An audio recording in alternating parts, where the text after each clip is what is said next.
Message from Starfleet Command, top priority.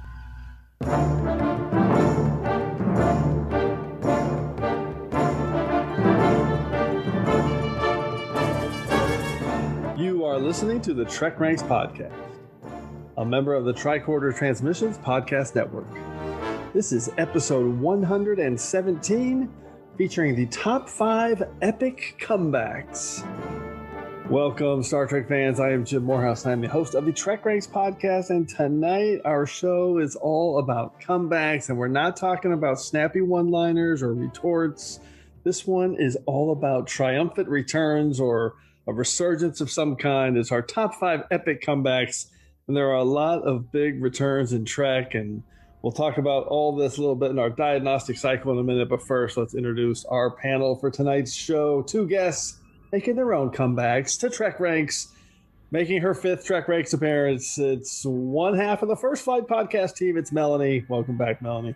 Thank you so much. It's always a joy to be here on TrekRanks. I am fired up to have you back on for this one. And our second guest is contacting us via subspace from the Australia Expanse again. His 4th TrekRanks appearance from the Beta Quadrant. It's Jamie McGregor. G'day, Jim. G'day, Melanie. Great to be with you to talk Trek once again. Can't wait. I love it. Appreciate you coming to us from your temporal vortex in the future. And in lockdown, too. Jeez, and in lockdown. Back in lockdown. Oh, great. Oh, God. Sorry to hear that. All right. No, but TrekRanks homework. What better way to spend lockdown, hey? Perfect. Yes. Perfect. Okay. Going to be a great show. Let's get started with our TrekRanks recalibration. What are you recalibrating? Everything. It's a sweeping, a recalibration of all systems. As regular listeners will know by now, general order number 1 of the TrekRanks charter is that we love Trek, and we love to rank Trek via some deep dive topics just to get the conversation started.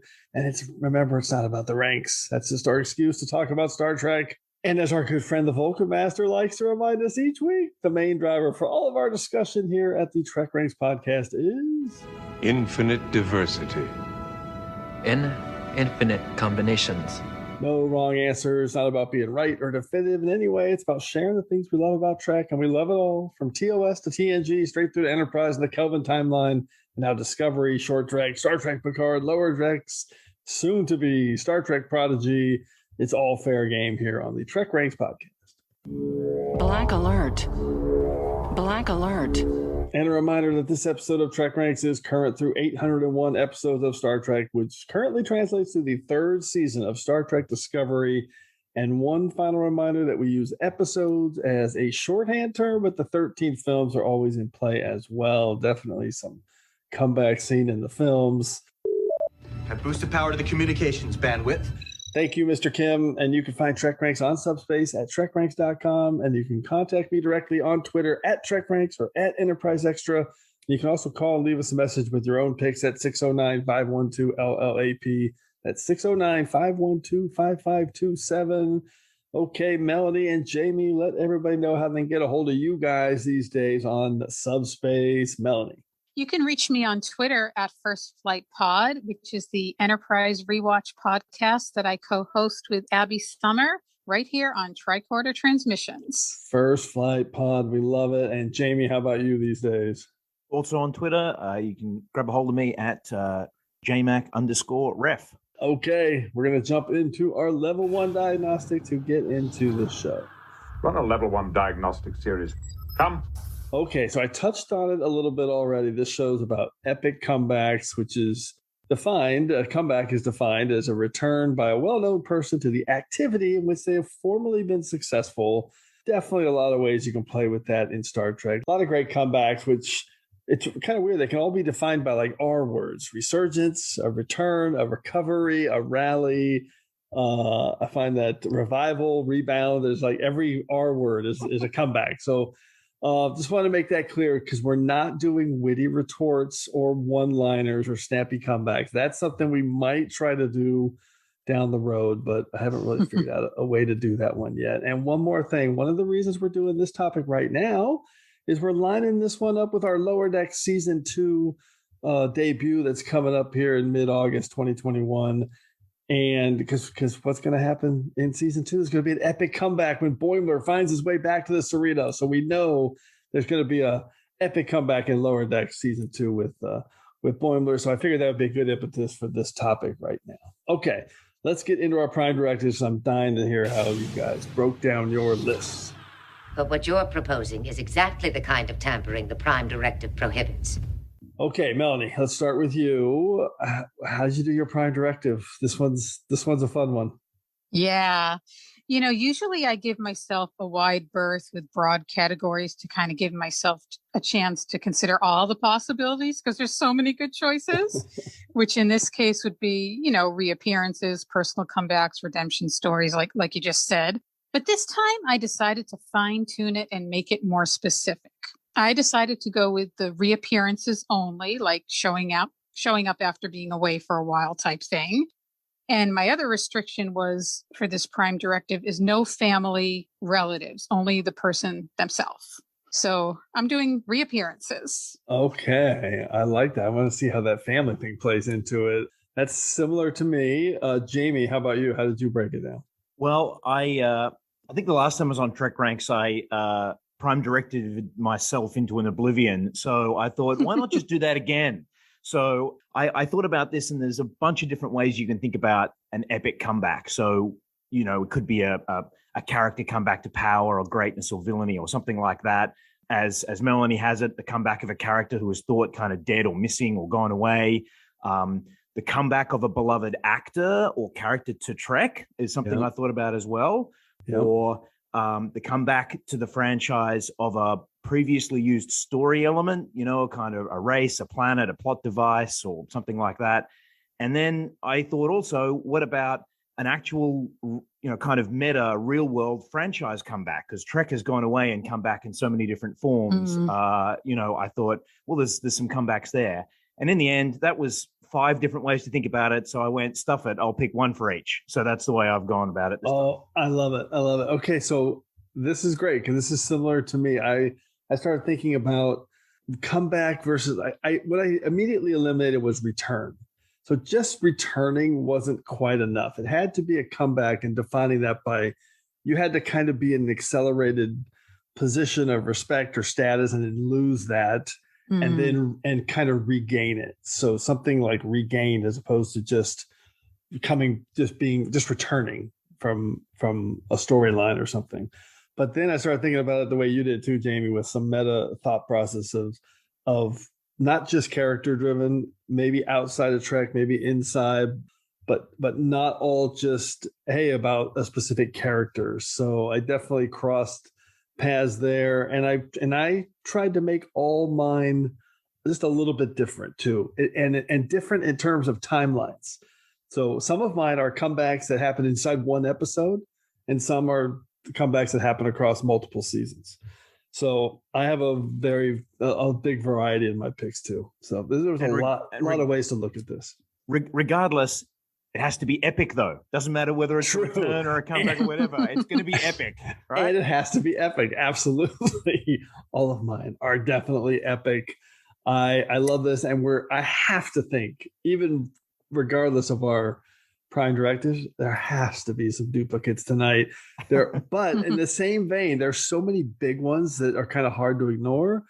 But there's also so many that it could easily be that none of us pick one. So it's going to be really interesting. This is going to be a fun topic. All right, let's do it. First, Cadet Catan, introduce us to the new order of things. It'll be alphas like us that determine the future of this quadrant. That will be the new order of things. Thank you, First Cadet Catan. And as always, a quick reminder on how we're going to go through the order of things. First, our panel will tease their pick with a 5-word summary and a hashtag. And then we'll each reveal our top 5 epic comebacks in the specific episode that they're associating that comeback with and why we're highlighting it. And at the end, we'll each relay a few secondary system selections for the picks that just missed our list. And as always, if you have any duplicate picks, make sure you listen for the Defiant Torpedoes. I am definitely firing the torpedoes tonight. It's impossible not to. All right, Melanie, we're going to start with you. What's your number 5 pick for your top 5 epic comebacks? Okay, number 5. Teska's back, chewing the scenery. Hashtag the dictates of poetics. This is Voyager, Season 3, Episode 25, Worst Case Scenario. Fantastic. As prominent as it gets. Maybe this one isn't totally epic, but I just had to include it because this is one of my all-time favorite Voyager episodes, and she's one of my favorite characters for sure. So it was really a wonderful surprise to see her back in action. And it shows how clever she is to have found this program and anticipated this situation where even after death, she figures out how to continue to be mischievous and wreak havoc by anticipating this and setting this trap. What are we doing in the brig? I have no idea. We haven't given the computer instructions to create a location yet. Hello, Tuvok. I've been expecting you. If you can see me, you've obviously reopened the narrative parameters file of the tactical scenario you've been working on. How do you know that? You're a hologram. That's right. A holographic representation of Seska, one of the Maquis shipmates you betrayed. I would have thought all that time you spent spying on us might have given you a little more insight into the Maquis. But after looking over what you've already written, I can see you need a little help. So I've created this representation of myself to guide you through the rest of the program. There is no more program. There is now. Martha Hackett is so awesome in the role, and she brings this, great energy and personality to the character. And she does this consistently with all her appearances, but I thought this episode was super clever and really well crafted, and she's definitely the highlight with her return. And while I know we're talking about Seska's return here, I do have to mention, though, that this has one of my favorite Voyager quotes, which is the, "With all due respect, Mr. Tuvok, loosen up." Yeah, right. And also the mess hall scene with Tuvok and Tom, I love. But Seska's return is my comeback here. Yeah, no doubt. And this one is hugely epic. So epic that they have basically in Shattered, she does it again, and it's just as epic. So she is the queen of epic comebacks, and I love Seska. I love Martha Hackett. This is like top 5 episode on Voyager TrekRanks. So for me, a no-brainer, and definitely was one of my toughest cuts. Jamie, how about you on Seska? This would have to be one of the top 5 holodeck goes wrong episodes in Trek. That too. What a great pick. And one of the things to love about Seska is, early seasons of Voyager didn't really have the opportunity to have a regular antagonist so much. We kind of had the Kazon initially, and eventually it became the Borg. But to have Seska as kind of like a running antagonist, but then have her come back at a point a couple of seasons later, it was such an inspired choice and a great pick for what is, as you say, Jim, a top episode of Voyager, right? Yeah, and so unexpected when she came back. This is one of those ones where it's fun to put yourself back into it and remember that what a big surprise it was first time you saw this. So I love it. Awesome pick. All right, Jamie, how about you? What's your number 5 pick? Okay, so for this one, I've gone with the comeback of a story element. Planet, plot device, something like that. And given this is a bit of a promo into Lower Deck Season 2, that's where I'll start. So my 5 words are, they're not a joke anymore. # we are strong. It is the epic comeback of the Pack-Leds in Lower Decks Season 1 finale, No Small Parts. Okay, that's incredible. And that's not just a story element. They're actually coming back. I mean, that is the Pack-Leds. That's amazing. I love coming back to Trek. Now, we saw him quite a bit on the DS9 promenade over the years, but they were last seen as the primary antagonists in Samaritan Snare, 1989. Yep. So this is a return after 31 years. They are still slow, but not stupid. Kind of the Borg on a high-calorie diet, and so the perfect villains for Mike McMahon to bring back. And I challenge anyone to tell me that this is not epic, because they destroy the Solvang outright, dismember the Cerritos, and it takes Riker to fend them off. So a hugely fun episode. The only thing that came to mind about this was it was recently Independence Day in the US, July 4, and I was just thinking about the blockbuster Independence Day, and I think here Rutherford is so playing Jeff Goldblum. Shax is totally Will Smith, and Badgie is nothing if not an Apple PowerBook 5300 infecting the aliens with the virus. I think probably a Windows virus given Badgie's genesis from Clippy. But at any rate, that sort of came to my mind as to how this played out. That's good. I absolutely love this episode. It is a brilliant season closer. So, can't wait for season 2, right? I like that connection. This is a fantastic, brilliant, smart pick. And, I mean, the Packlids, they were a joke, right, in that episode, but they were also menacing. Like when they phasered Geordi out of nowhere, and I mean, there was like a real menace to them, even though the whole thing was still kind of a joke. And it definitely became a joke once the episode was in the rearview mirror. So Mike McMahon bringing them back and putting them into his quote unquote comedy Star Trek and making them so, I mean, menacing is the best word I can come up with. They are an absolute threat. It's such a legit villain and enemy. And I love No Small Parts. I love how they were portrayed. Brilliant. It also has my, I think my second favorite joke in the whole of Lower Decks. The bit at the beginning where Captain Dayton says, hey, who peeled the film off this weapons panel?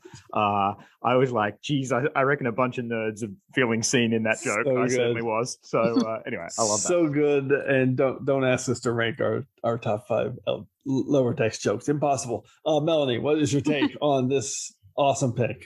Oh, yeah, this is such a cool pick. I mean, Lower Decks blows me away.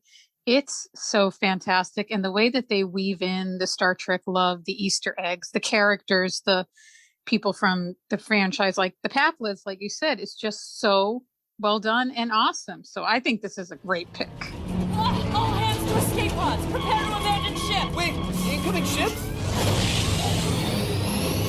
It's the Titan!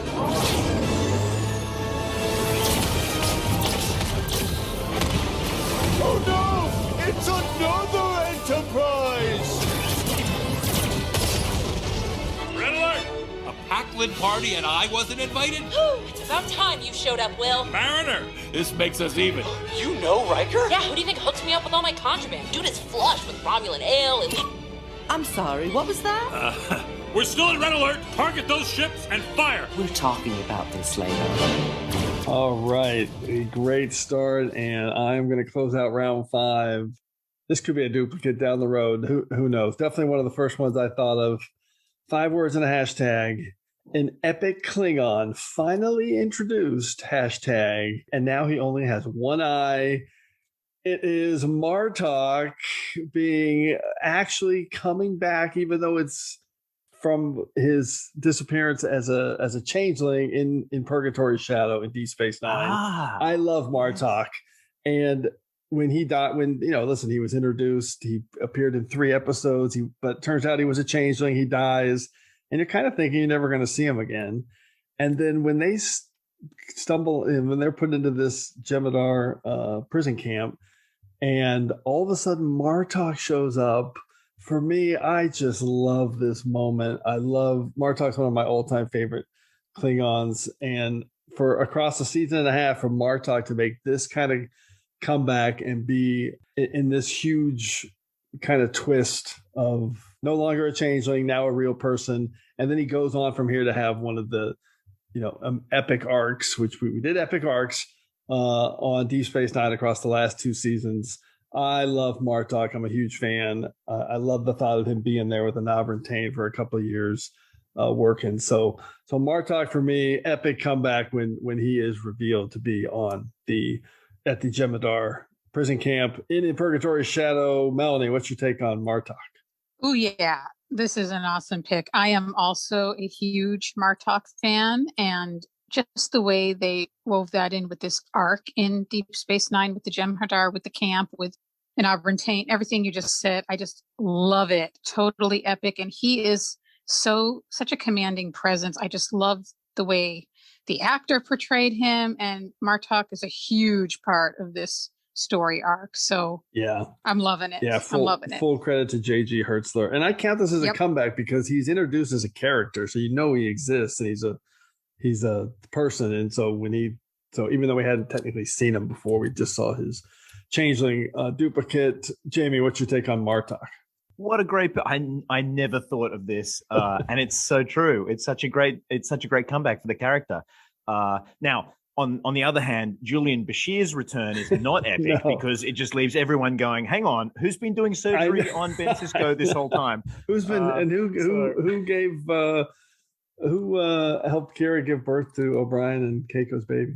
Oh, it was a change. Yeah, exactly. So this is certainly the more epic of the two returns because Martok is nothing if not an epic character, and they do so much with him for the rest of the series. So it was such a great, and they could not have known what they were going to do with him for the rest of the series when they made the decision to bring him back. So, it turned out to be an absolutely inspired choice and a great comeback. Yeah, it's a really great testament to how they weaved stories in when they had the Klingons come in on season 4 and then kind of intertwine it with all the Dominion War stuff. I love it. Okay, round 4. Melanie, what's your number 4 pick?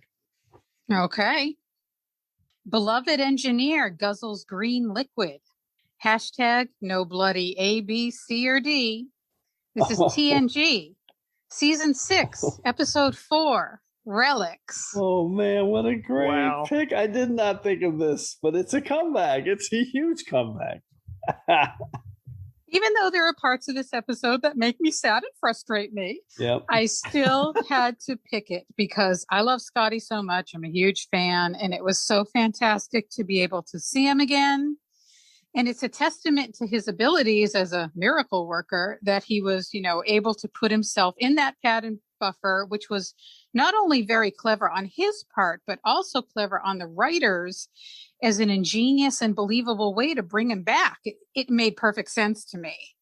Like I said, I don't care for some of the way he was treated in this story, but I do absolutely adore the scene with Picard on the holodeck between the amazing recreation of the 1701 bridge, Scotty gazing over at the engineer station, sigh, his incredible conversation with Picard, just absolutely brilliant and unbelievably heartbreaking. I would choose this just for this scene alone. Also, the themes of growing older and memories really resonates with me. And then the escape from the Dyson sphere, which he thinks up and figures out is awesome. I'm glad that he left at the end of the episode with a renewed sense of purpose. And it was just so great to see him again. So that's my pick. All right. It's a fantastic pick. I did not think of Scotty as an epic comeback. My favorite thing about this episode is the setup for how Scotty saved himself for 80 years inside a transporter buffer. That is so classically Scotty. I love that it's not time travel. It's just a smart engineering fix. And when he comes out, the first thing he thinks of is buddy Franklin. Yes, poor old Franklin didn't make it. And Scotty's not happy that he was the only one to make it through. Fantastic pick. Jamie, what's your take? Well, Melanie, what a perfect summation of the different themes and the highlights and the lowlights of that particular episode. And there's a lot going on, and some of it makes us uncomfortable, and that's not necessarily a bad thing. I think to go back and look at some episodes where you kind of go, I'm not 100% sure I'm comfortable with that. Even our heroic characters make poor decisions at times. Thank you, Geordie. Be nice to your elders. Geordie, come on, Geordie. Come on, Geordie. You're better than that, mate. You're better than that. But in general, one of the things that kind of gets overlooked, I think, because of what DS9 did with Trials and Tribulations, is that beautiful scene where he arrives on the bridge it's very well done for TV. And I mean, what year was this? This would have been what? This is like 92, 91. So for what would have been very early 90s, this is pretty impressive work, and it's such a crucial part of the continuing building of the fabric of Star Trek. I had the great joy, Jim, to have me on Top Crossovers, and this one did not get picked because of Geordie's behavior, but it is. But I'm glad we can include it now. So Relics, what a great pick! I love it, and I'm not going to go there. I was going to slam Geordie again, but I'm just going to let it go. So. I'm glad it made this episode too. It's an awesome pick, Melanie. Great job. Okay, Jamie, what is your number 4 pick? Okay, I'm moving on to a real world meta franchise level comeback. So my 5 words are: silver screen switch is wise. Hashtag 2.39 to 1 is utterly epic. And it's the comeback of Star Trek itself. Yes. Off the TV on into the cinema with the motion picture in 1979. It had been a half decade between the end of the animated series in 74 to I think about December 79, which is the longest period anyone in the world has ever been without new Trek since it very first aired. And I think there was a lot of false starts and behind the scenes crap going on in the background. But I imagine in the mid 70s, like fans were pretty oblivious to all of that behind the scenes stuff happening at the time. So when it made a comeback, it was truly, truly epic. Possibly a bit too epic, given the visual effects leading to its somewhat unfair nickname of the slow motion picture. But, at Trek Profiles will be angry with me if I talk more about that. I would be lying if I hadn't seen the YouTube video of the guy who's done like a 10-minute cut of the film, which is actually quite funny. Oh my God, I have not seen that. You have not seen that? No. It's actually it's quite good. That's but awesome. So much to love in this. It starts with the classic Trek trope of, we're the only ship in the quadrant. And then, it finishes with the twist that humanity's past actions have nearly resulted in our destruction. Wholly unintended consequences, Batman. V'ger is the Voyager 6 probe, So cool. that kind of thing, which is such a great twist. The refit designs, the monochromatic minimalist space aesthetic, which I kind of really dig. Some people don't like it, but I think it's beautiful and different for the Star Trek universe. And I can't mention the motion picture without saying that Elia's theme is, I think, the most beautiful melody in all of Trek scoring. Anyway, that's just my personal feeling on that. And I picked this partly because just this week they announced they're doing a 4K restoration of the director's cut for Blu-ray and Paramount Plus. So this film is still having comebacks 41 years later. So there you go. I love it. Okay, this is an awesome pick because it is an epic comeback for Star Trek. I saw this movie in the theaters when I was 10 years old. I loved it. I still love it. I've never called it the motionless picture. I love the pacing. I love everything about it. I love the director's edition. Ilia's theme was in my top 5 themes when we did that for TrekRanks.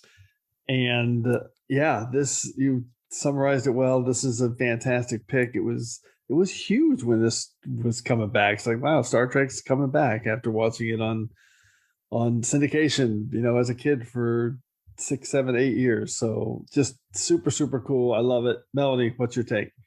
Yeah, I agree completely. Jamie, this is awesome. How epic is this for Star Trek to go to the big screen and for the future of the whole franchise? This is huge. I also saw it in the theaters as well. And I have to say, the more I watch this movie, the more I fall in love with it. Yes. It's just great. And this is a huge milestone for the franchise. So awesome pick. I love it. Fantastic. All right, let's close out round 4. We still don't have any duplicates. I'm loving this. What if we didn't have any? I can't believe it. There must be one. All right, so my round 4 pick, I'm very confident this is not going to be a duplicate. This is a pick for me, an in-episode comeback. So it's very tight. It's about the story and a comeback inside the episode, and I just love it. And I thought about it when this topic came up. Somehow it just popped into my head, and I said, I'm going to pick that.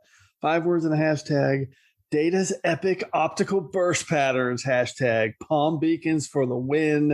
It is Data coming back from the dead in The Game from TNG. Yes. And listen, this has never been one of my favorite episodes. It's a Brandon Braga script. He's my favorite Trek scribe. Not one of my favorite episodes, but it has 2 great things going for it. One, obviously, is Robin Leffler. So, of course. And 2, I love this ending. For me, it was a really surprise ending. It was brilliantly filmed. It was super cool the way they staged it. It's they finally grab Wesley. They're gonna force the game on him, and out of nowhere, the lights go down. Data comes in the shadows, and he's flashing that cool palm beacon with I love the sound effect. And the flashing lights in everybody's faces, and then everybody all of a sudden is okay. And he's like, "Yeah, I set the optical burst patterns to free everybody from the influence of the game."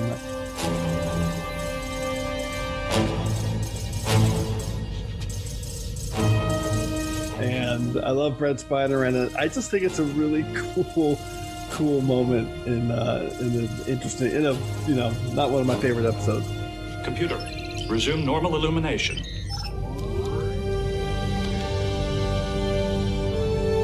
Mr. Ward, you will find a small alien ship off the starboard bow. Please secure it with a tractor beam and raise our shields. I love the way they filmed it. Epic comeback ending, Data out of nowhere from his severed positronic brain connectors. Melanie, what's your take on this one? I have to say, Jim, you've motivated me here because I haven't seen this episode in so long that I don't have a lot of insights to bring, but you have inspired me. It is time for a rewatch. I need to see Data's comeback. It's been a while. Go rewatch. But sounds super cool. Yeah, it's a great ending with Data's surprise comeback. How about you, Jamie? I will react for the both of us, Melanie, because this is definitely a guilty pleasure episode for me. I actually do like the game. I don't know what that says about me as a person, but I actually enjoy this episode a lot. First and foremost, let's get out of the road. What is not to like about Ashley Judd? Let's just park that and move on. The second thing I'd want to say is, hey, who was watching this? So the last TrekRanks I was on was Badmirals, yep. and I made a comment saying that at the time, the drumhead might have seemed a bit heavy-handed, but in retrospect, it was a light touch. Can I say the same thing about this episode? Looking at a bunch of people staring into a device and just going, nuts. Who would have believed that in 1991 that would ever be true? And we, flash forward to 30 years later. And that's all people do. We sit there staring into devices. My goodness, it's like the Google Glass. Basically, I think they copied the design of this, whatever this thing is. Yeah. The little thing that you stick on your head. Yep. It was a little bit disturbingly prescient. So anyway, and I'm fairly sure that the devices we are currently using are driving us as insane as they did in the game. So yes. We need Data to basically walk into society with his flashlight and deprogram the hell out of all of us right about now, right? We need Data's optical pattern burst. And yes, that is it. Our devices today are just as hypnotic. Great point. Eat your soup, courtesy of a loyal establishment. Jolan True. All right, let's go to the soup round. Melanie, what's your number 3 pick? Soup round. Glorious Return of Dahar Masters. Hashtag Day of Vengeance. This is Deep Space Nine, Season 2, Episode 19, Blood Oath. How did I not think of this one? This is so epic. As some people know, I am a huge original series fan. I grew up with it in the early 70s watching, so these Klingon characters are really special to me. And to see them come back together after so many years in this amazing story was just so awesome. It was great to see their different personalities shining through, and both the humor and the pathos were both so spectacular. And again, like Relics, there's this exploration of themes of growing older and exploring the themes of the Klingon ways, old and new. And of course, their connection with Jadzia was really great. Watching her grapple with the idea of killing and fulfilling her oath. The scenes with Kira and Sisko were awesome. And then her helping the Klingons realize that this could be a victory and not a suicide plan. And then, of course, that fantastic ending where Kang gets his death blow, but gets to spare Jadzia from having to do it. They're just really beloved characters, and I thought this was a great story. Altogether super heartwarming, nostalgic, poignant, and very powerful. I love it. 3 comebacks in one, a brilliant pick. I didn't think of this one either. Amazing. All time. I mean, this episode comes up a lot on TrekRanks because it's that good. And I love your breakdown of Kang getting his death blow in and dying and glorious death and saving Jadzia at the time. And Kang still has one more comeback after this too in Voyager's flashback unexpectedly. So a fantastic pick. Jamie, what's your take on Blood Oath? Beautifully described. One of DS9's best episodes. I mean, I just look at it and go, it was such a bold writing choice to say, you know, Jadzia Dax, she's going to go with a bunch of old Klingons and go and murder someone. Yes. And, you know, that's who Dax is, you know, we're going to lean into the characterization of her as a friend to Klingons through Curzon and in such a way to be able to, you know, very much like the previous pick, to be able to have that close connection and tie-in with classic Trek. You know, just genius. So a fantastic pick. And, you know, given how Wagnerian Blood Oath is, I don't think you can get anything more epic. So I think we've peaked kind of with epicness in the soup round, right? I love it. And I love your shout out to about Jadzia. That's the kind of character choice that DS9 got away with because the powers that be weren't paying as close attention as they were to TNG and Voyager. There's no doubt in my mind that one fits that category. I mean, literally, that's like, hey, we have this nice, beloved character. Oh, she's going to go on a murder journey. I mean, she's literally going to go just murder somebody for basically no reason. Really cool. Not no reason. You know what I mean? Okay, Jamie. A very good reason, Jim. Yeah, very good reason. Right, that damn albino. Jamie, what's your number 3 pick? I'm loving this. Still no duplicates.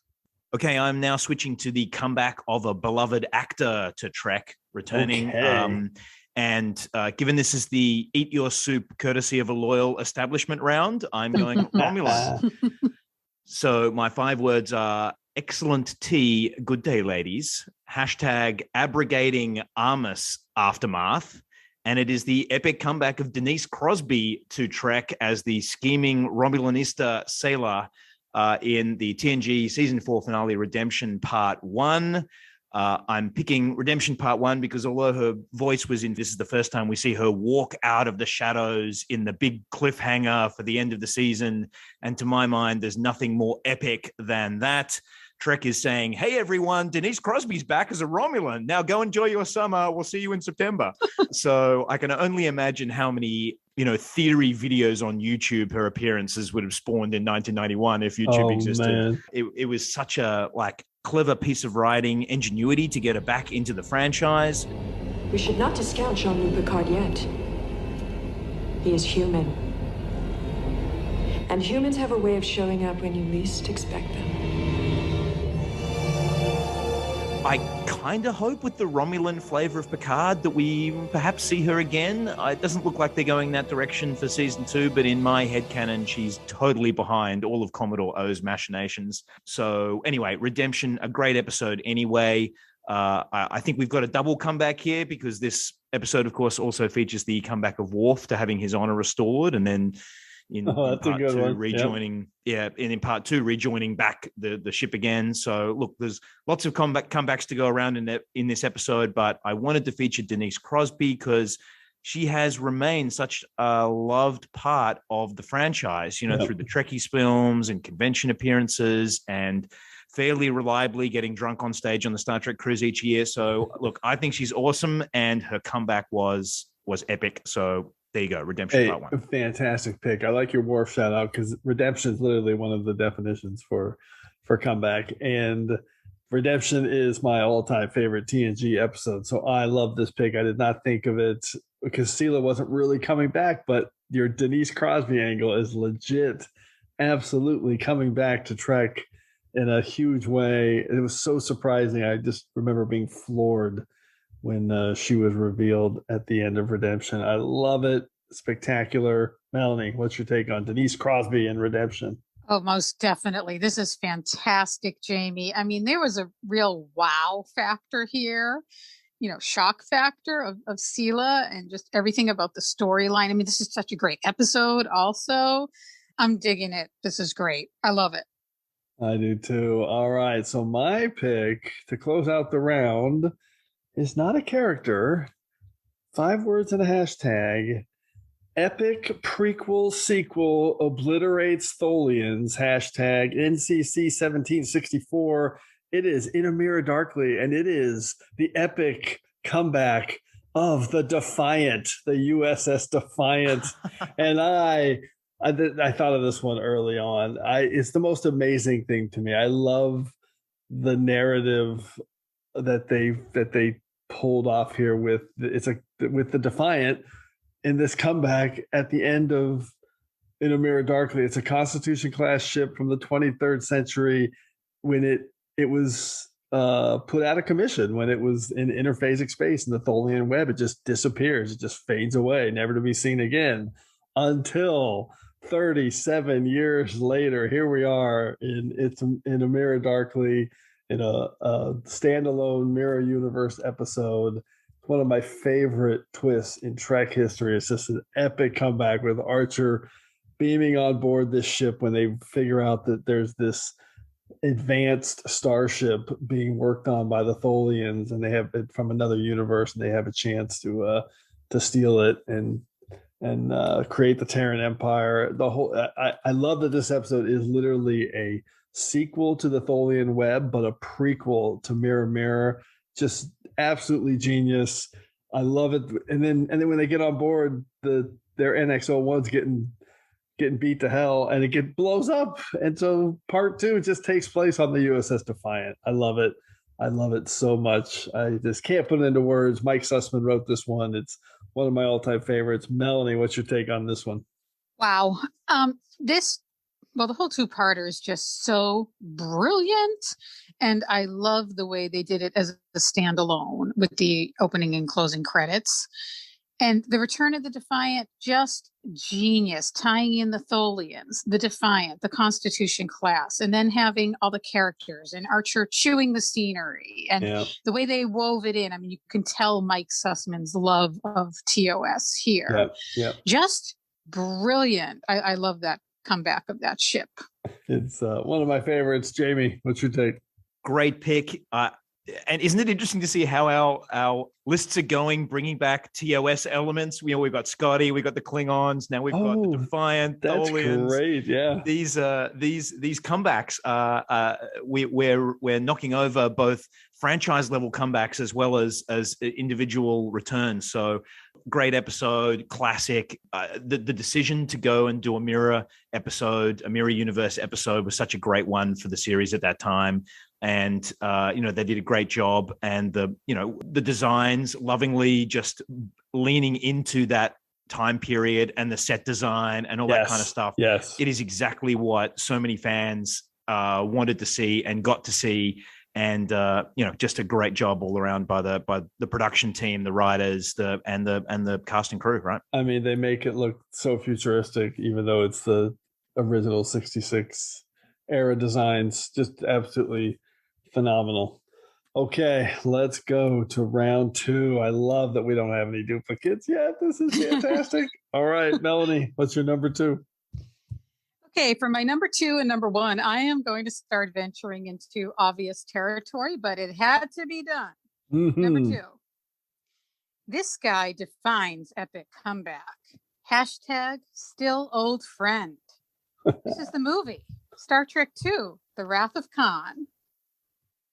I love it. I'm really not sure what more I can say that hasn't been said already about this magnificent character and story, but wow, his return is phenomenal. First of all, let me just say, Ricardo Montalban, in the role he was born to play, just nailing it. What an incredible character. And he had such a commanding presence in Spacey that it was really smart of the writers to bring him back. That was a great choice. From his, tension-filled reappearance scene on SETI Alpha with the group, interacting with Terrell and Chekhov, the writing, the acting, the delivery of the lines, the vengeance. He's just so commanding. And then as the story progresses, he just has one fantastic quote after another. I mean, we could list them all. The cat and mouse game, the dramatic tension, the stakes are just so high. I'm a big fan of this movie and his character, so I had to pick Khan. I love it. Of course, The Wrath of Khan, as epic a comeback as it gets, and there's no way this one wasn't going to get picked. Jamie, what's your take? So glad I didn't pick this, because I was like, Wrath of Khan, do I go there? Do I not go there? I mean, what can you say about, arguably the greatest Trek movie of all time, right?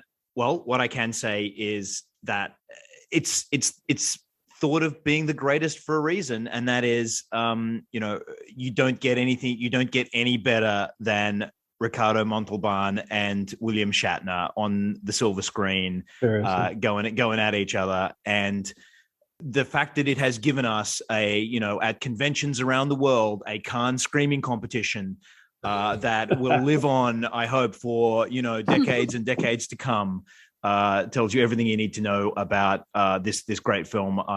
I'm glad I didn't pick it, but I'm also glad that it got mentioned.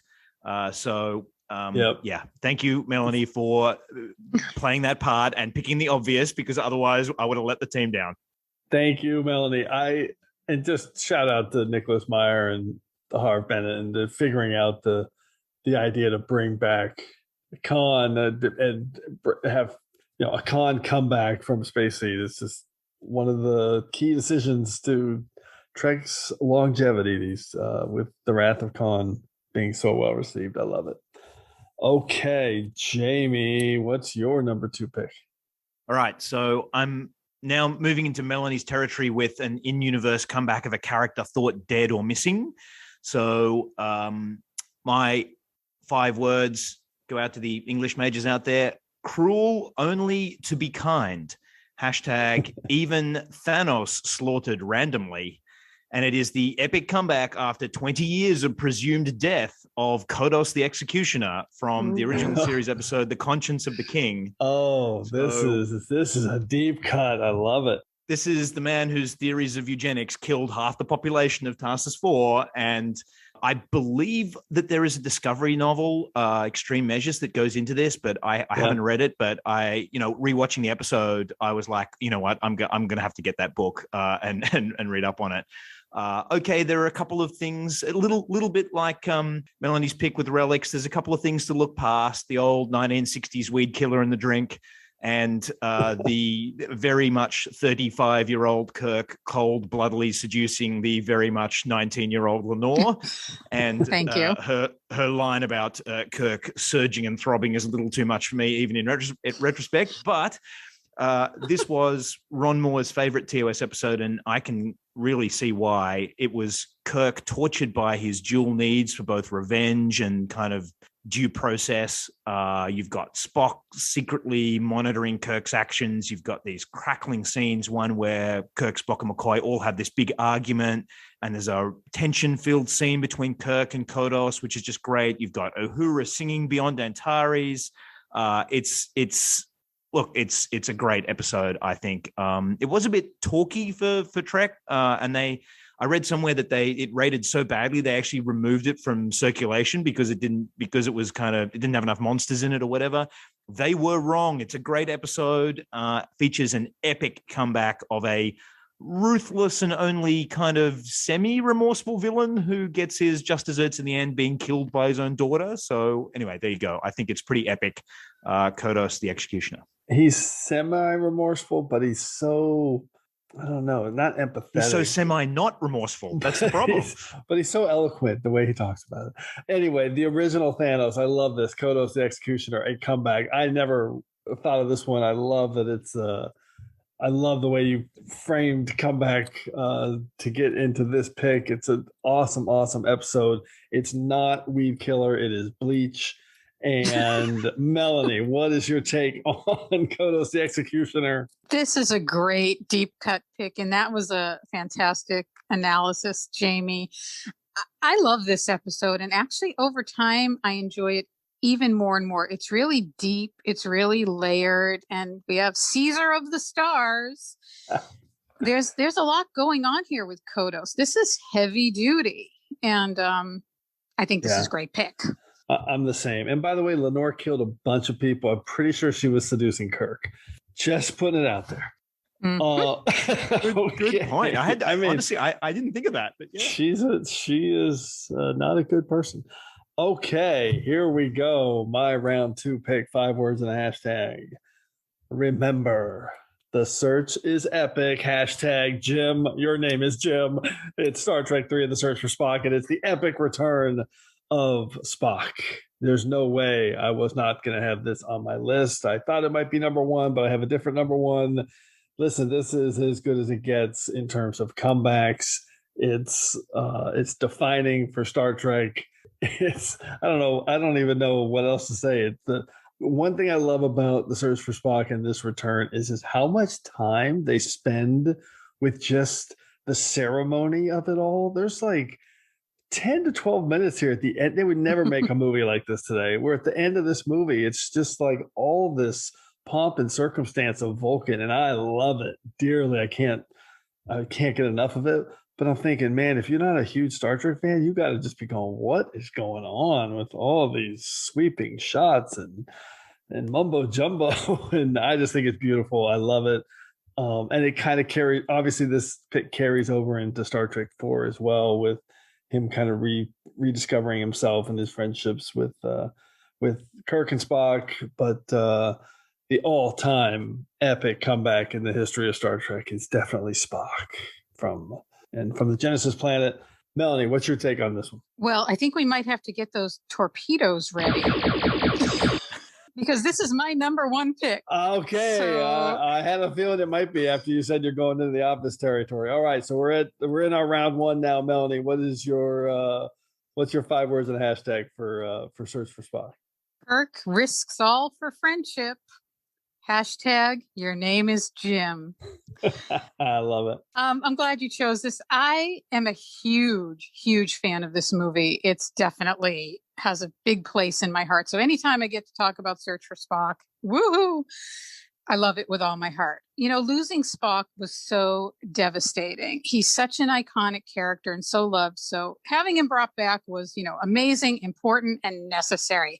And everything in this movie that leads up to his resurrection, or whatever you want to call it, which also plants the seeds for his journey in the next film as well, like you said, was spectacular. We have, the Kirk and Sarek mind meld. We have McCoy channeling Spock. We have the bar scene, stealing the Enterprise. Young Spock on the Genesis planet, destruction of the Enterprise. The poignant scene between McCoy and the unconscious Spock.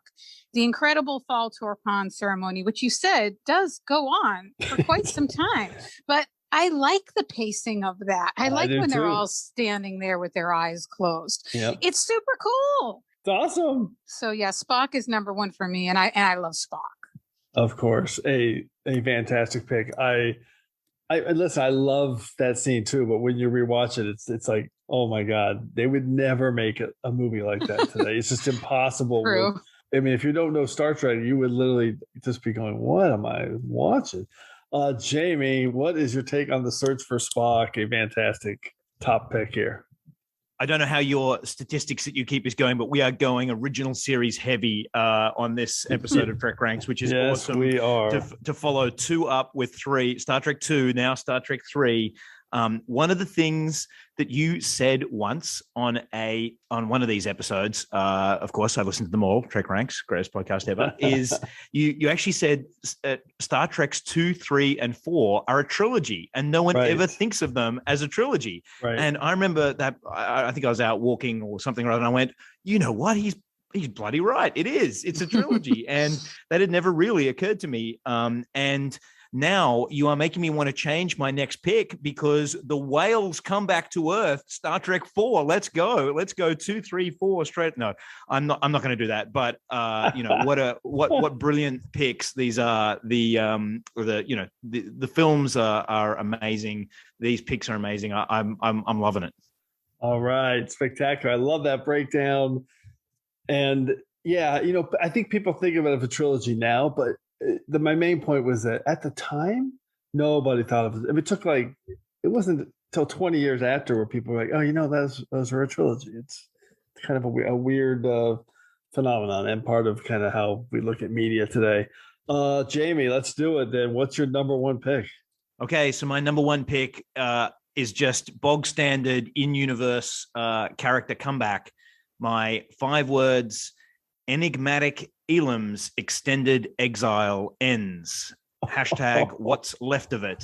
And it is Garak's comeback to Cardassia at the end of DS9 in the finale, What You Leave Behind. Wow. A comeback that is literally 7 years and 7 seasons in the making, because Garak appeared in the teaser of the very second episode as the famous Tinker Tailor soldier spy in exile created by the genius Peter Allen Fields, and his arc finishes in, kind of like, the very last episode, and he gets to make the comeback to his homeland. And it's a pretty special journey, I think, through the whole of DS9. It's the ups and the downs, the lies, all the moral ambiguity, and there's character growth there as well. All of his subtext and lunches with Julian, and there's a reason why he's now one of the whole franchise's most popular characters. And I think originally during DS9's run, it was Dukat who got all the attention, but modern audiences resonate with Garak, and I think that's for good reason. So his comeback is pretty bittersweet. As kind of befits Garak.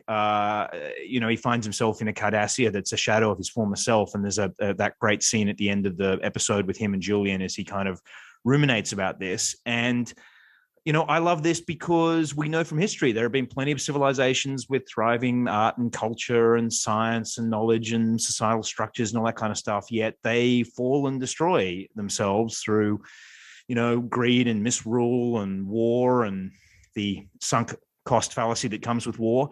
And there's no reason to think that we today are going to be beyond that either. And I think this is why science fiction and Star Trek stays relevant through the years. Well, aren't you going to congratulate me, Doctor? My exile is now officially over. I've returned home. Or rather, to what's left of it.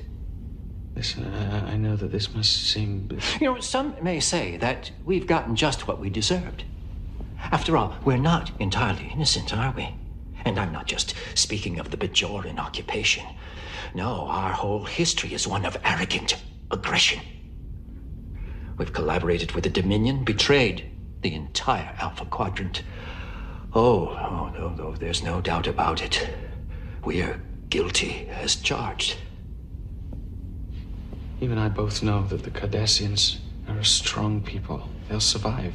Cardassia will survive. Oh, please, Doctor. Spare me your insufferable Federation optimism. Of course it'll survive. But not as the Cardassia I knew. We had a rich and ancient culture. Our literature, music, art was second to none. And now, so much of it is lost. So many of our best people, our most gifted minds. I'm sorry, Eric. I didn't mean... Oh, it's quite all right, Doctor. You've been such a good friend. I'm going to miss our lunches together. I'm sure we'll see each other again. I'd like to think so. But one can never say. We live in uncertain times.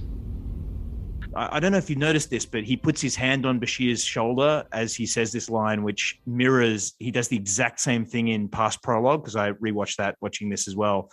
And he puts his hand on his shoulder in exactly the same kind of half creepy way and says, we live in uncertain times. So at any rate, It's quite an epic comeback from the man sitting in the replimat drinking his Tarkalian tea in episode 2. So that's my number one pick for a comeback. It's a genius pick. I did not think of Garak, but absolute. I love it. As a character coming back to Cardassia, what an end of an incredible story arc, which is picked up in my favorite Star Trek novel, Stitch in Time, as well, which is brilliant to tell kind of more of the reconstruction of Cardassia. I love this pick. Brilliantly broken down. One of Trek's all-time great characters, the great Andrew Robinson as Garak.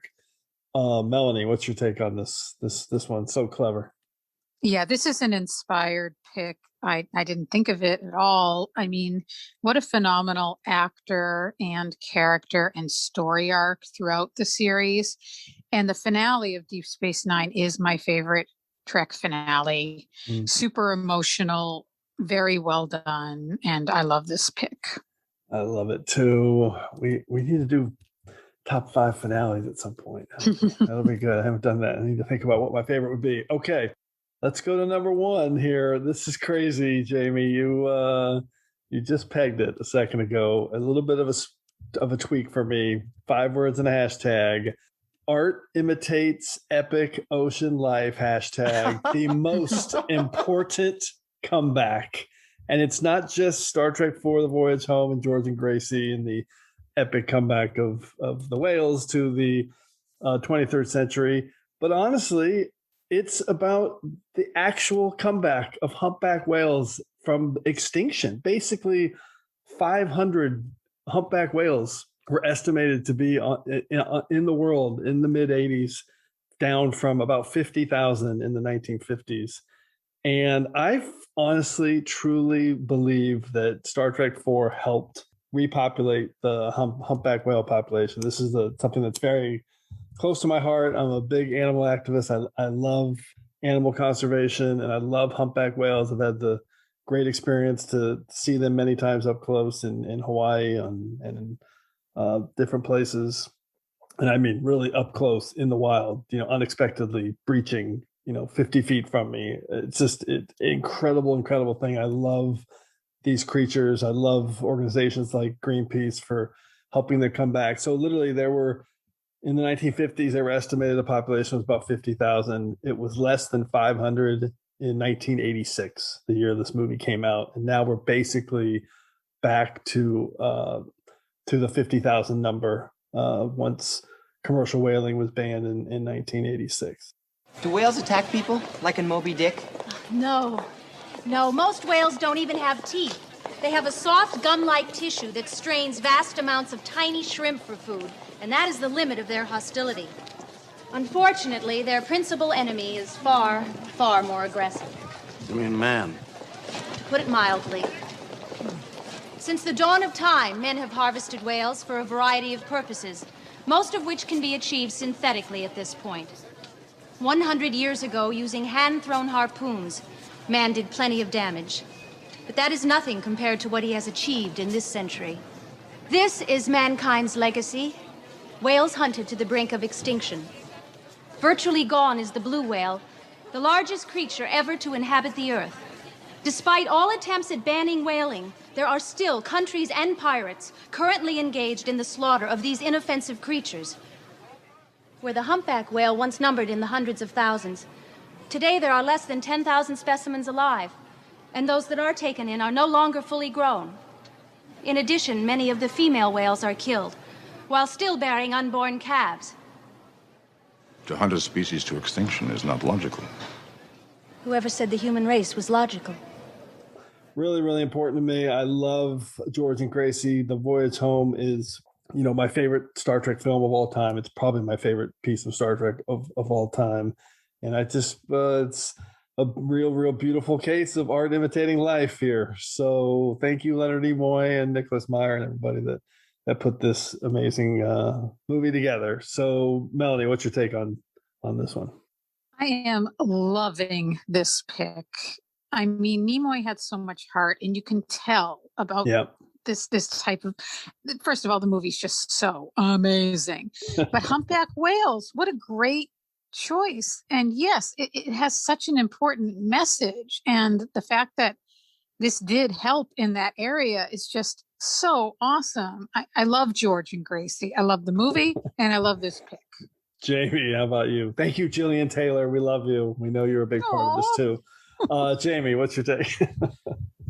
Man, this is so good that we can actually do what I'd said. I know. We've got 2, 3, 4. This is so cool. It's so good. And what a beautiful thing for you to outline something that is important to you and should be important to everyone, which is the ecology of the planet we live on, and how wonderful that Star Trek had an impact on that in any small way. But there are very few pieces of art that can actually make massive changes in society directly, and we're lucky to be fans of a franchise that can actually have that kind of cultural impact. What a great pick. And of course, I was joking about it before, but it's a pretty epic comeback of the whales to a planet that needs them desperately to stave off really is, annihilation. Definitely. Right? So I mean, it's perfect. A deserving number one pick. Yeah, it's perfect in universe and non-universe. And just to reinforce, less than 500 in the world was estimated in 1986, the year this movie came out. So you can't tell me didn't help. So. Okay, let's get into some secondary systems picks. I got a few I want to rattle off that I love and really wanted to include, I can't believe I couldn't, Melanie, what's on your secondary systems list? Let's see what you can do with the secondary systems. Okay, well, big surprise here. I have quite a few. Okay, rattle them off. All right, first one. Yesterday's Enterprise, Tasha Yar. Okay. I just want to say that the scene with her, awesome. This was my toughest cut. Yep. It was between this and Relics. Her scene with requesting the transfer to the Enterprise C is one of my all-time favorite scenes of the franchise and the best acted scene she ever did. Amazing. Okay, Love here we it. go. Melanie, it gets rolled into Seela. You know that. That's the same. It's the same thing. So many comebacks for Denise Crosby. I love it. Definitely. That was awesome too. Okay, we have Worf joining Deep Space Nine, The Way of the Warrior. Yep. Spock, Unification 1 and 2. Oh, that's a good one. The Borg Queen, Endgame. Yeah, Dark Frontier and the Borg Queen's a really good one. And Endgame. And Dark Frontier. Naomi and Ichib as adults in Shattered. Okay. I like that. That's a good deep cut. 7 of 9 returning in Picard. Yep, that's for sure. Riker and Troy Nepenthe. Moriarty, Ship in a Bottle. Yep. Tom Riker, Defiant. I had to shout out Amelia Earhart coming back in the 37. Oh, that's a really good one. That's a really good comeback. Yep. And if I had done redemption arcs, the ones that popped into my brain were Degra, Lawn Suitor, and Merrick from Bread and Circuses. All right. Those are all good. Wow. Merrick. That guy. Okay. Jamie, how about you? Okay. I've got a couple for each of my crazy prime directives. So in-universe comeback, Voyager returning to Earth. Okay. I think that's a comeback, right? Yep. Riker's return at the end of Et in Arcadia Ego, his return into service to kick some Romulan butt. Also from What We Left Behind, Odo's return to the Great Link, I think, is a comeback as well for a character who was always that's a good one to return to his people. Yep. In-universe character returning who we thought was missing or dead.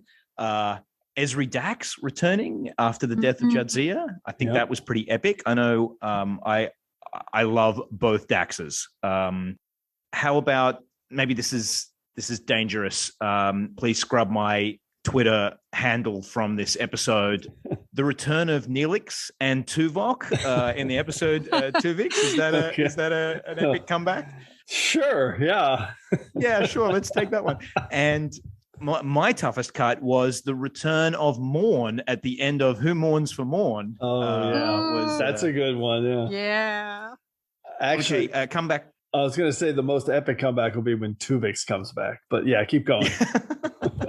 The comeback of a story element would be the use of the Organians in Observer Effect on Enterprise, and also the return of the kind of Klingon forehead issue in Enterprise. I think as a plot device return, that was such an amazing comeback to use that in a clever way within the series. I thought that was awesome. The Picard flute in Lessons is a comeback of a plot device there, and it's kind of use in the Picard theme as well. Almost there. Comeback of a beloved actor, Brock Peters, returning to Star Trek as Sisko's father. I think that was pretty epic from Star Trek VI. Yeah. Ken Mitchell as Aurelio returning. I think that is an amazing comeback for him, given that everything that's gone on with his diagnosis. That's an awesome pick. Yeah. I don't think you can get much more epic than that return. And of course, the return of Captain Pike to Trek in Discovery Season 2 was pretty epic, which leads me to my real world franchise comeback, which is, it's in anticipation, but Strange New Worlds, the return of episodic live Trek. That is going to be a comeback for something very specific, and I cannot wait for it. Oh, I love that. Great preview. Okay. A few more for me. My toughest cut was Seska. I'm so glad you picked that, Melanie. I also had Lee Nollis coming back to Bajor. I didn't pick him because we hadn't seen him. We hadn't seen him before, so it was more of an introduction as much. And then I thought this one was going to get picked. I really did. Is Weyoun coming back after dying? And then all of a sudden it's like, no, Jeffrey Combs is too good as this guy. They're clones. Yeah, they're clones. That's it. Okay. We'll keep that for the episode top epic comebacks. right. When you do it multiple times, it's a different show. Yeah, exactly, because he did it 4 or 5 times. I also had just wanted to highlight the Mirror Universe when it came back in crossover, because that was a pretty big epic moment when that we saw that for the first time after 30 years. And then my special shout out, I wanted to pick this, but it ended up being defined more as a return for me, because in my picks I wanted to have something that was kind of knocked off its pedestal and then coming back. And this one, that wasn't the case. I even did my 5 words in the hashtag, and then I pulled it out. Her Serene Highness of Epic, hashtag, the original Discovery Queen. It's Her Serene Highness Mihani Ikahali Kapo from Zahia in Such Sweet Sorrow, because I really, really enjoyed that story element when the Queen of Zahia came back to Discovery and showed up and helped play from Short Treks, right? Yeah, played a big part from in the finale there after just being a little part of that short trek with Tilly. Okay, interesting topic. I'm so impressed that we only had one duplicate. So many ways to look at this. Fantastic. Let's get into our regeneration cycle, and we'll go through some stats and a recap of our picks. Computer, activate regeneration cycle. Alcoves beta and gamma. Okay, Melanie, recap your picks. Okay. Number 5 was Seska from Voyager, Worst Case Scenario. Number 4, Scotty from TNG Relics. Number 3, Kang, Kor, and Koloth from DS9 Blood Oath. Number 2, Khan from The Wrath of Khan. And number 1, Spock from The Search for Spock. Brilliant. So you had 2 from TOS, 1 from Voyager, Deep Space Nine, and TNG. Fantastic. Jamie, how about you? Okay, so number 5, the Pakleds return from Lower Decks, Season 1, No Small Parts. Number 4, Star Trek The Motion Picture itself. Number 3, Seela, Denise Crosby returning to Trek from TNG Season 4, Redemption Part 1. Number 2 pick was Kodos the Executioner, returning after 20 years of presumed death. He was never dead. TOS Season 1, The Conscience of the King. And my number 1 pick is the comeback to Cardassia of Garak after 7 seasons on DS9 in the series finale. You Leave Behind.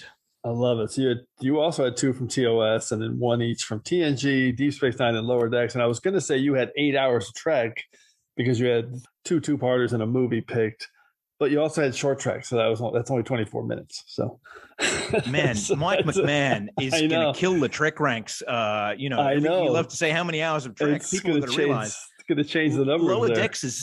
Lower Decks is 2 hours of Trek in 25 minutes. You're going to have to change it up. That's exactly right. Okay, so my recap, I had from Deep Space Nine, Martok in Purgatory's Shadow. Number 4 from TNG's The Game, Data's epic comeback at the end of that episode. My round 3 pick, In a Mirror Darkly from Enterprise. It was the USS Defiant, the original Defiant. My number 2 epic comeback from Star Trek III, The Search for Spock from TOS, it's Spock. And my number 1 from Star Trek IV TOS, the epic real-life return of humpback whales to our beautiful planet Earth. So I had 2 from TOS, as well. We all had 2 from TOS. That's cool. 1 from Enterprise, 1 from TNG, and 1 from Deep Space Nine. Okay, so I could not keep too many stats here. I did like your TOS element comebacks. We had 8 of them, 8 TOS elements that were coming back. We had 1 duplicate, and our series breakdown was nothing from Discovery, Picard, Short Treks, or the Kelvin timeline. We had 1 each from Lower Decks, Voyager, and Enterprise. 3 each from TNG and Deep Space Nine, and TOS incredibly led the way with 6 overall picks, 2 for each of us. And the films, there were 4 different films, 4 total films picked. That's our statistical breakdown. Once again, we have been hit by a temporal distortion. So before we can depart, it's time to hear from you. The temporal distortions are fracturing space-time throughout the ship. Cause? Unknown. We know the cause, Mr. Tuvok. It's all the amazing feedback that we continue to receive from our listeners here at TrekRanks. And this week's Temporal Distortion has sent us back to episode 108 in our top 5 Crusher episodes. And that topic, of course, was designed as a bit of a cheat so that you could pick any Crusher to your list. So that could be Wesley or Beverly or the game. It could be anything. The game. So we got a great list in from the amazing Rick Everson, who is at TrekFanRick on Twitter. And of course, he cheated. I love it. He sent in 2 lists, one for Wesley, one for Beverly, complete 5 words and a hashtag. So here they are really quick. His Wesley list. Wesley has ear for tunes, hashtag misses the Bradbury, Menage a Troy. Wesley misses his trip to the academy. I actually picked that one. I love that when he figures out the message hidden inside the rhythms, or I can't remember what they're called, but in Menage a Troy. Number 4, Wesley invents anti-Borg phaser chip, hashtag remodulate. Wesley suggests a chip to auto-modulate phaser frequencies in the best of both worlds. That is an awesome pick. Number 3, leadership tests get Wesley results, hashtag icospectrograms. Wesley leads the science team in Pen Pals, another awesome pick. Number 2, only one to suspect lore, hashtag Wesley was right all along from data lore. Everyone should have just listened to Wesley. Number 1, departing West figures out fountain, hashtag fun in the desert from Final Mission. I love that Wesley list. That makes you love Wesley. How good is Wesley Crusher? I mean, with those 5 picks, it's hard to argue he's not awesome.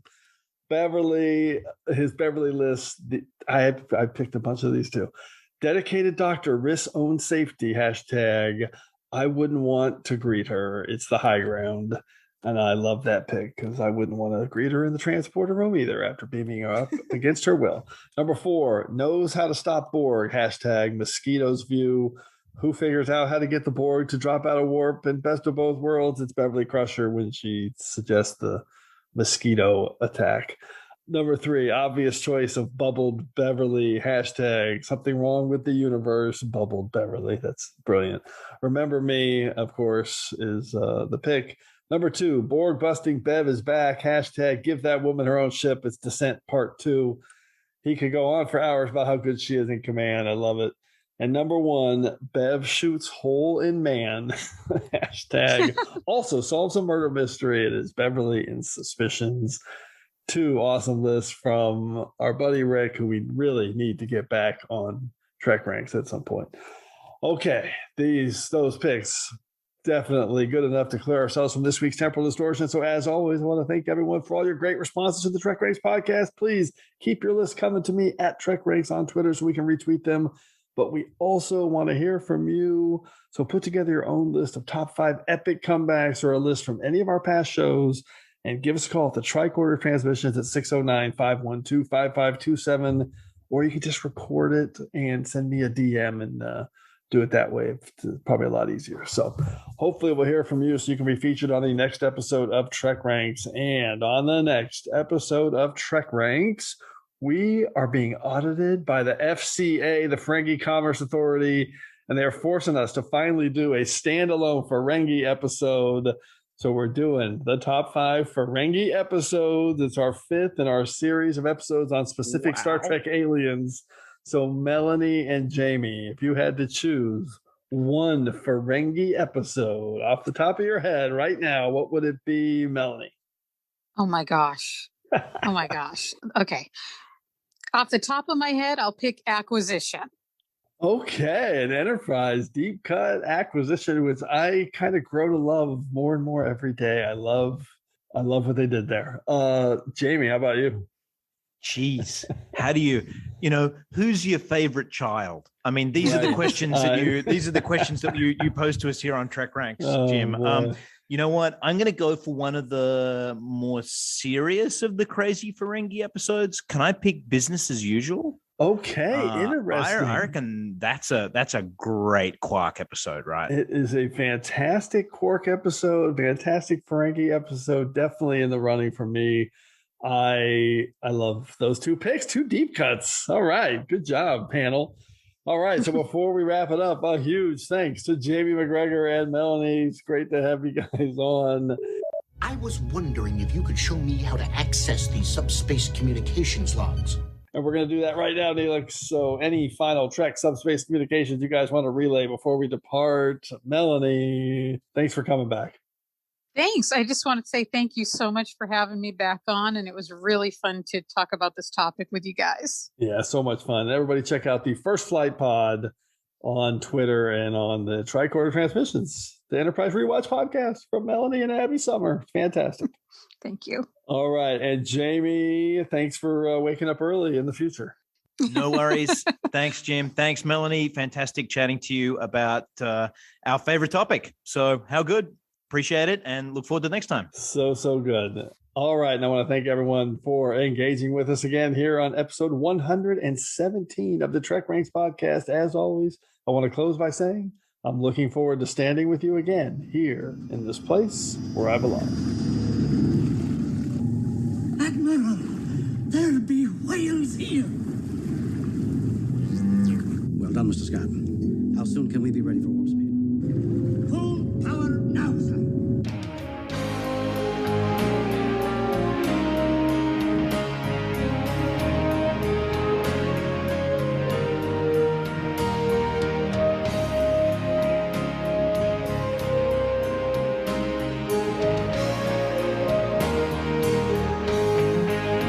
Just want to remind everyone again that the entire TrekRanks catalog is available for you to download and listen to at TrekRanks.com and on your podcast player of choice.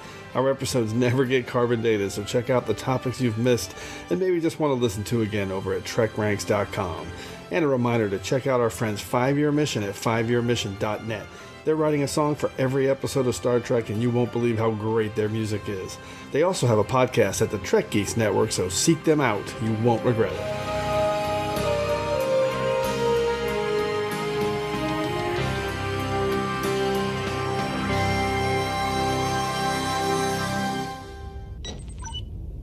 Please enter program.